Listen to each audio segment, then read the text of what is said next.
Welcome, dear listeners, to another captivating episode of History with Herodotus, where we embark on a fascinating journey through the annals of time, uncovering the secrets and stories that have shaped our world. Today, we find ourselves at the threshold of a most intriguing tale, the history of universities and medieval education. As we set out on this exploration, let us first transport ourselves to the bustling city of ancient Athens, where the seeds of higher learning were sown in the 5th century BCE. It was here, amidst the majestic columns of the Stoa and the lively Agora, that some of the greatest minds of the ancient world, Socrates, Plato, and Aristotle, engaged in intense philosophical debates and laid the foundations for Western education. The Academy of Plato, founded around 387 BCE, is often regarded as one of the earliest institutions of higher learning, where students would gather to discuss and learn from the great master. We can almost hear the sound of Socrates' probing questions, the rustle of papyrus scrolls, and the murmur of lively discussions that filled the air as young scholars like Xenophon and Aristotle immersed themselves in the pursuit of wisdom. As we wander through the winding streets of ancient Athens, we find ourselves in the company of some of the most influential thinkers of the time. The likes of Socrates and Aristotle roamed these streets, sharing their knowledge and ideas with anyone who would listen. The Athenian tradition of public speaking and debate, known as rhetoric, was a cornerstone of higher learning, and it was here that the art of persuasion and argumentation was honed to perfection. We can envision the theater of Dionysus, where Greek tragedies were performed, and the nearby academy, where Plato's students would engage in lively debates and discussions. The earliest history of universities and medieval education is also deeply rooted in the city of Alexandria, founded by Alexander the Great in 31 BCE. This magnificent metropolis, situated on the Mediterranean coast of Egypt, became a hub of learning and intellectual inquiry, attracting scholars from all over the ancient world. The Great Library of Alexandria, built during the reign of Ptolemy I Soter, was a vast repository of knowledge that housed over 500,000 volumes, including works on mathematics, astronomy, medicine, and philosophy. This magnificent library, with its sprawling collections of manuscripts and scrolls, was a testament to the power of human ingenuity and the thirst for knowledge that defined the ancient world. As we explore the earliest history of universities and medieval education, we find that the ancient Greeks and Romans placed great emphasis on the pursuit of knowledge and wisdom. The concept of paideia, or education, was central to Greek culture, and it encompassed not only intellectual pursuits, but also physical training, music, and character development. The Roman statesman Cicero, in his treatise De Oratore, emphasized the importance of education in shaping the ideal citizen, and his ideas would later influence the development of medieval education.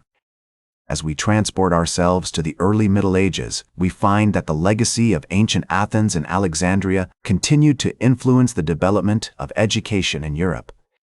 The fall of the Roman Empire had led to a decline in learning, but with the rise of Christianity, monasteries and convents became centers of intellectual inquiry, preserving and transmitting classical knowledge to future generations. The likes of St. Time Marty, Augustine, and Boethius played a significant role in shaping medieval thought, emphasizing the importance of education in the pursuit of spiritual and intellectual enlightenment. One of the most pivotal events in the history of universities and medieval education was the establishment of the University of Bologna in 1088 CE. This venerable institution, situated in the heart of Italy, is often regarded as the oldest continuously operating university in the world. It was here that students from all over Europe would gather to study law, medicine, and the arts, engaging in lively debates and discussions that would shape the intellectual landscape of the Middle Ages. We can almost hear the sound of lecturers expounding on the works of Aristotle, the murmur of students poring over manuscripts, and the rustle of parchment scrolls as young scholars like Thomas Aquinas and Dante Alighieri immersed themselves in the pursuit of wisdom. As we wander through the medieval landscape, we find ourselves in the company of some of the most influential thinkers of the time.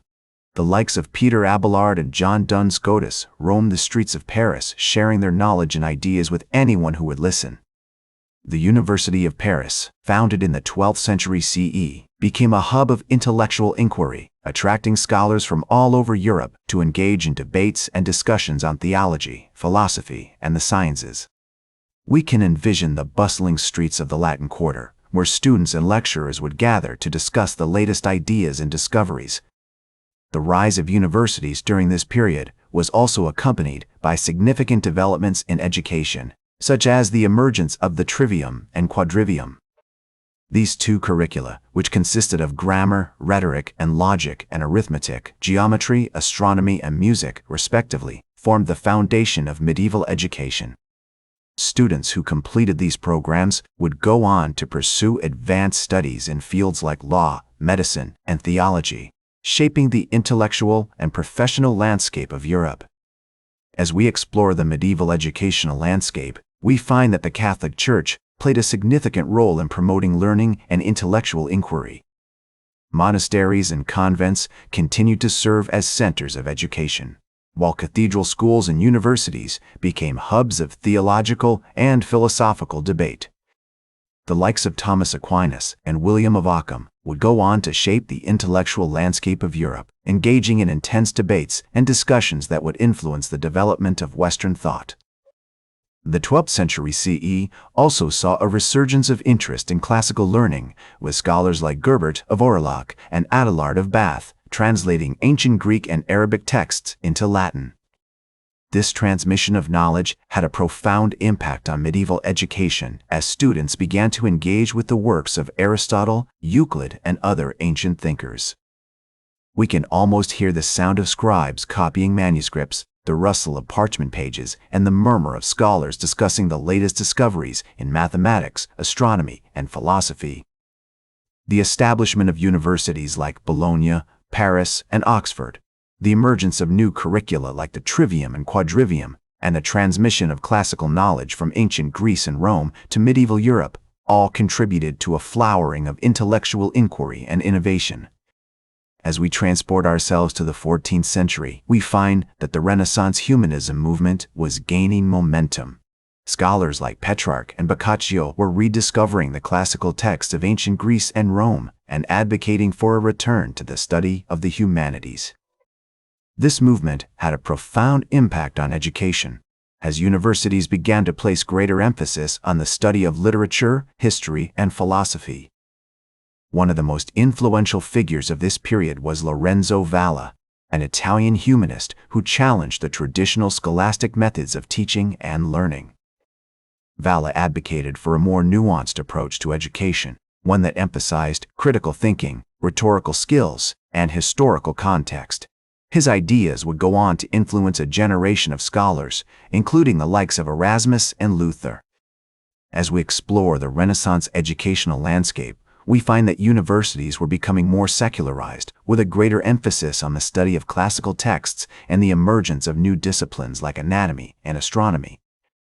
The University of Padua, founded in 1222, became a hub of intellectual inquiry, attracting scholars from all over Europe to engage in debates and discussions on philosophy, medicine, and the sciences. The Renaissance also saw a significant increase in the number of universities being established across Europe. The University of Cambridge, founded in 1209, and the University of St. Andrews, founded in 1413, were just two examples of the many institutions that were springing up during this period.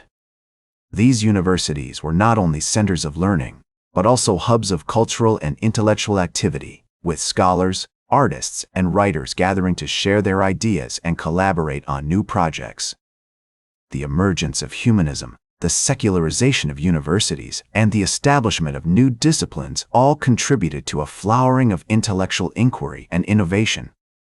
As the German philosopher Immanuel Kant once said, "The unconditioned possibility of things, as it were, the asylum ignoratorum, where those who cannot satisfy themselves with the explanation of the phenomena of nature take refuge." The pursuit of knowledge is a never-ending journey, and we are excited to continue exploring the history of universities and medieval education with you. That's all for today's History with Herodotus. Remember to like, share, and subscribe. And until next time, remember that, to understand the present, we must first understand the past.